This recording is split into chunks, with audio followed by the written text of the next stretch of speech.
Hey everyone, thanks for tuning in to another episode of eDiscovery After Hours. My guest this week is Josh Rosenberg of ILS. In this episode, we talked about the essay he wrote in high school physics that landed in front of the IOC, the International Olympic Committee, in advance of the 92 games that were, I think, in Barcelona. We talked about his background from growing up in Long Island, going across the continent to school at 18, and what he was doing exploring creating an art hedge fund as an undergraduate student. And from there, we talked about his career that's gone through insurance, banking, software, and eDiscovery, and how is it that he approaches vetting an opportunity when considering all of the factors at play, right? I mean, whether it be the investors, the bosses, the market, the competitors, et cetera. And we talked about what he has done and how he's gotten to the point of being the CEO of the largest plaintiffs-focused eDiscovery firm in the country. So this is a great episode. I know you're going to love it. The sponsor this week is Discovery Master. When you are managing document review projects, maybe you have a massive workspace in Relativity and you're carving it up for first pass or privilege or QC or what have you. Maybe you've got multiple workspaces. Maybe you've got multiple instances and you've data hosted by all kinds of different channel partners, and some's in the server and some's in row one. And you want one place to log in and track all of the document review projects to see what's completed, what's been found, and when is it going to be done. Check out discoverymaster.co. Thanks for tuning in. Quick time! You don't know how to drink, your whole generation. Drinks on the house. Yes, sir. No, wait a second. Drinks are 50% off. Right. No, wait a second. Double the price of everything. And I work only 16 hours a day. A union man only works 8 hours a day. I belong to 2 unions. And now, eDiscovery After Hours with your host, Ryan Short.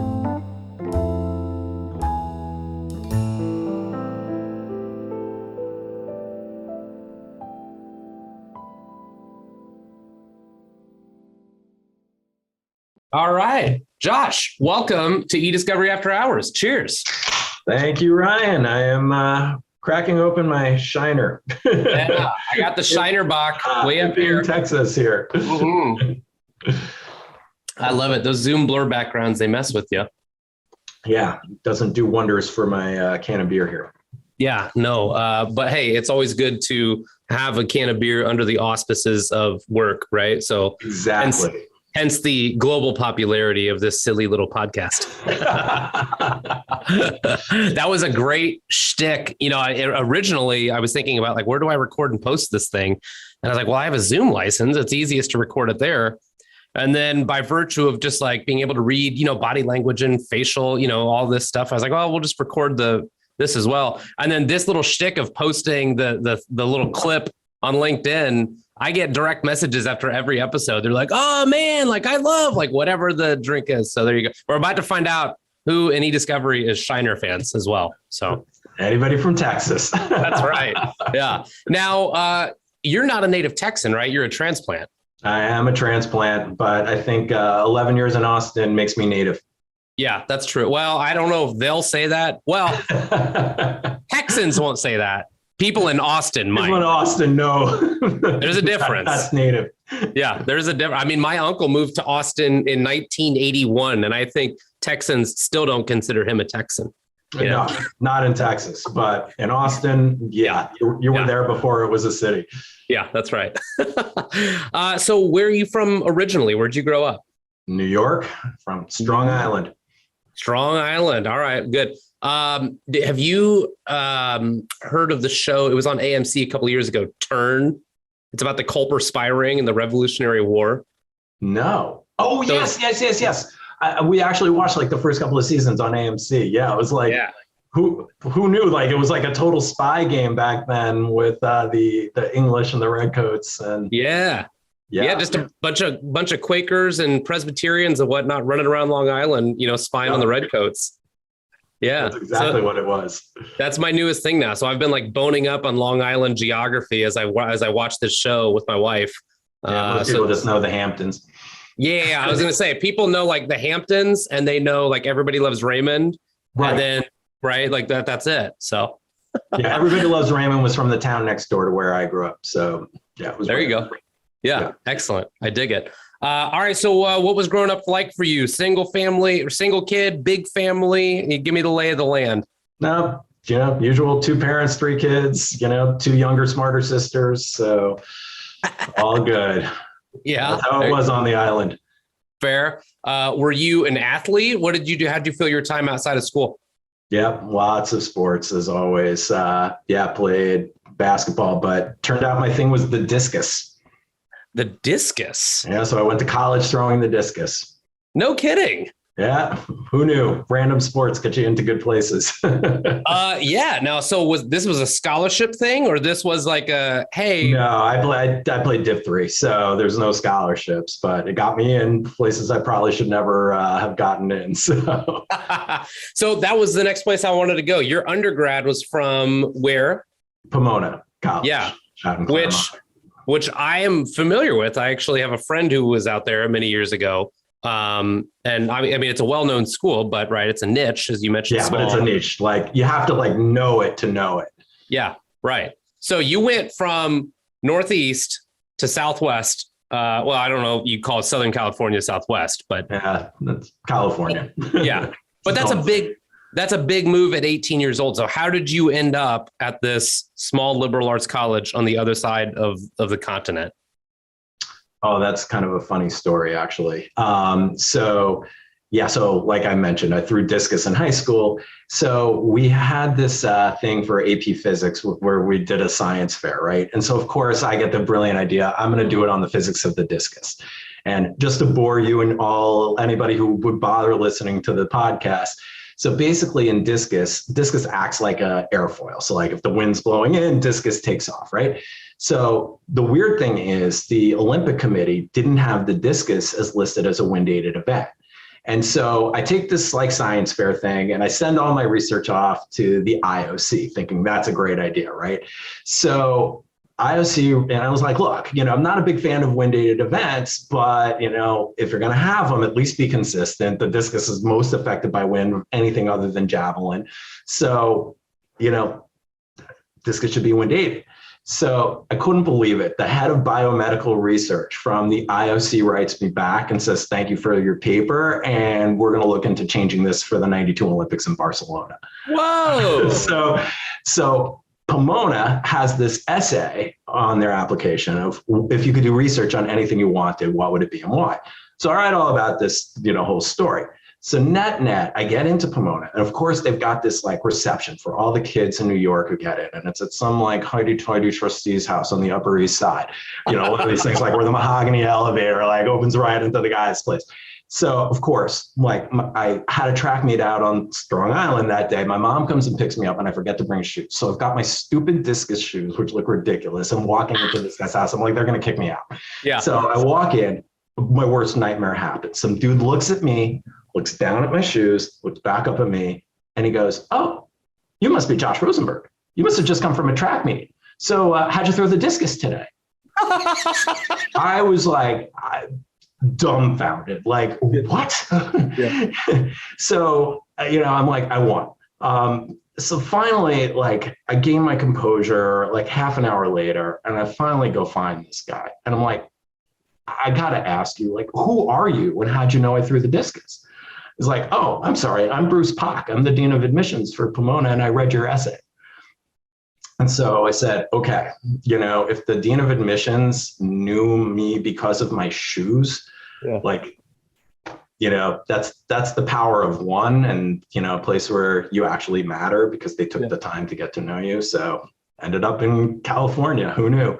That is an incredible story. And I hope this is not the first time it's been aired publicly.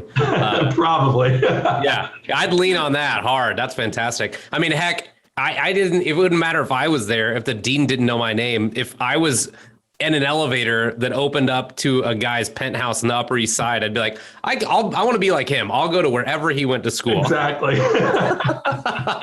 Oh, man. All right. So then you're out of Pomona and you major in what? Art history. Yes, which has very little to do with anything you've ever done professionally. No. So how did that come about? Well, I actually really wanted to combine all of it. Like I actually wanted to start an art hedge fund because I was always fascinated by art and markets. Yeah. Because how do you attribute, 80 million, $100 million to a Basquiat versus, not 12 cents for my daughter's, fantastic artwork. And so we'll edit out the eye roll, Josh. Don't worry. So, that whole concept of, the attribution of value to something on paper always fascinated me.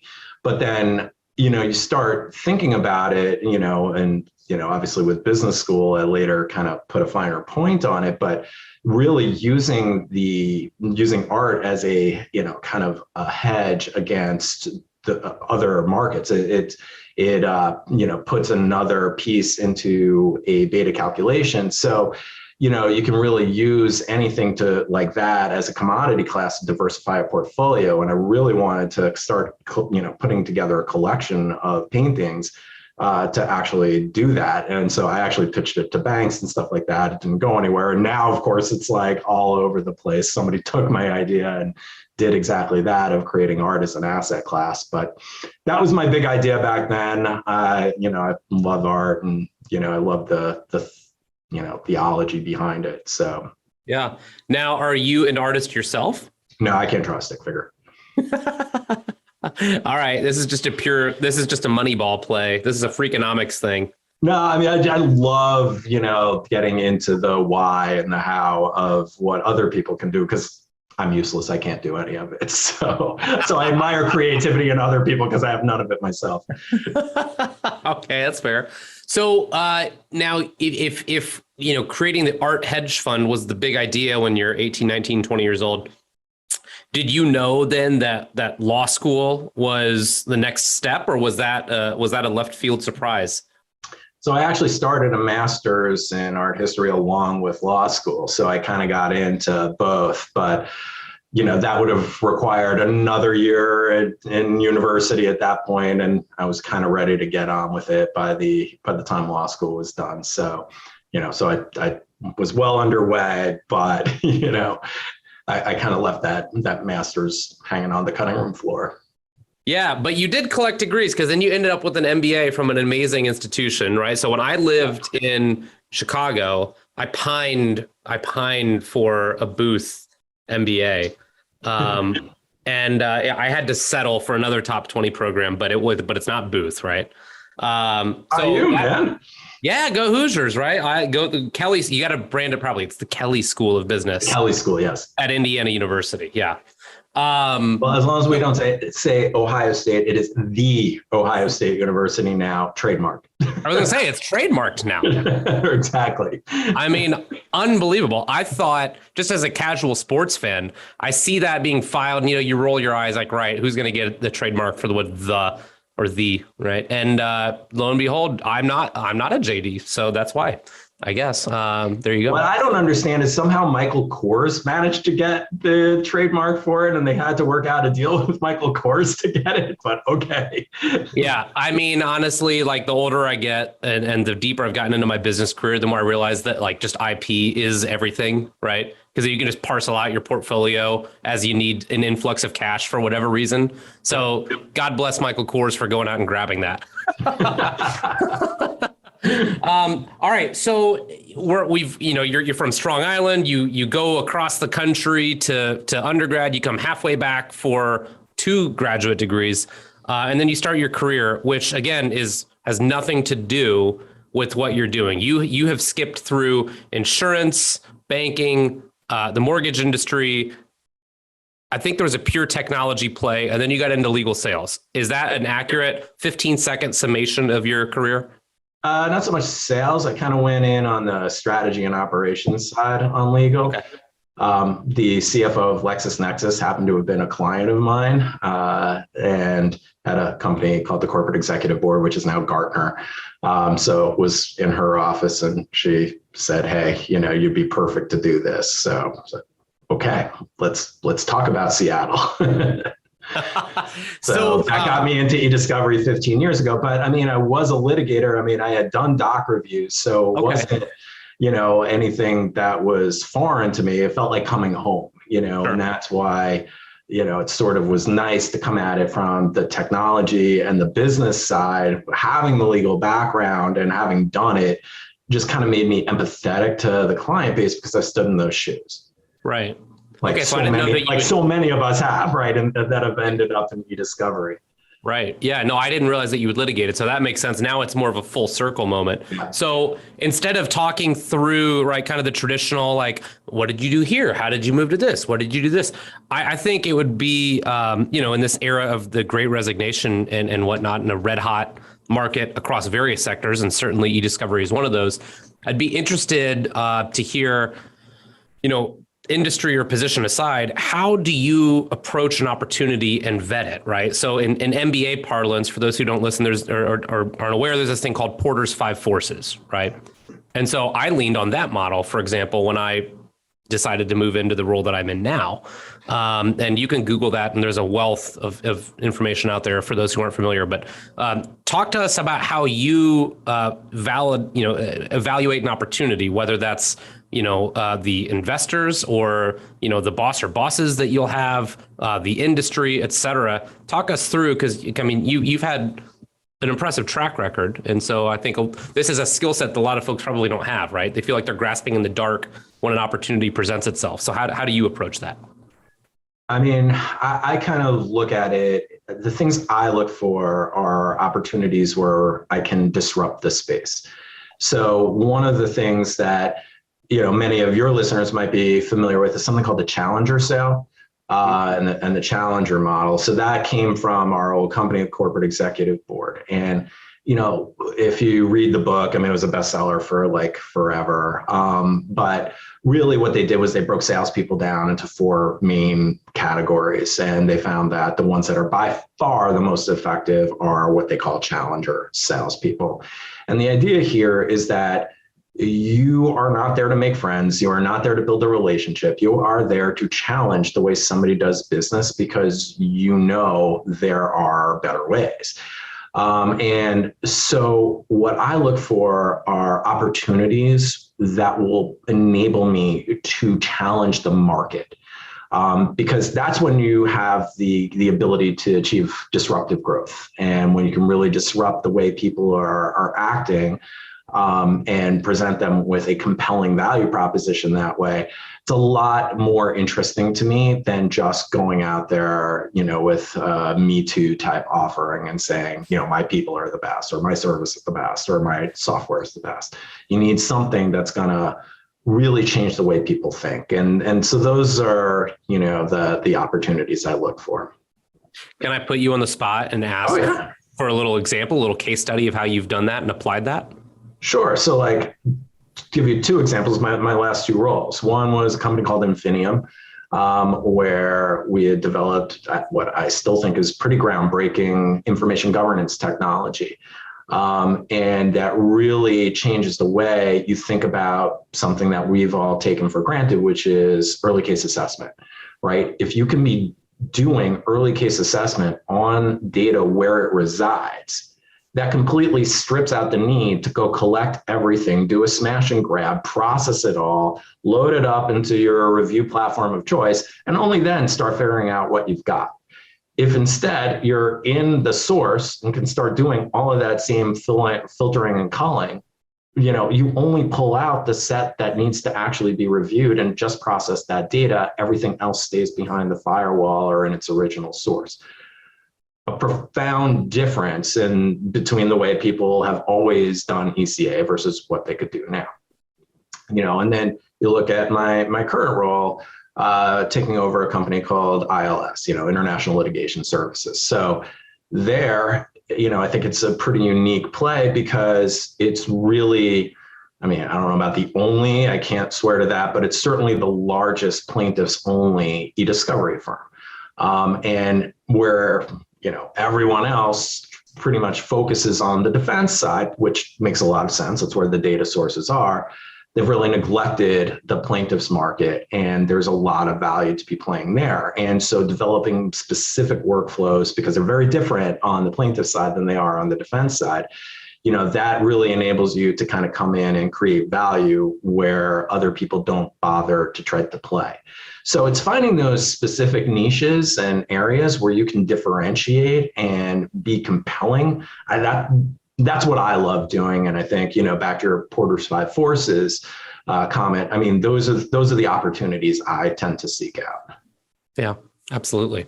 Well, that's great because you just did a two-bird situation here, Josh. The last thing I was going to do was ask you to tell us about what's going on at ILS.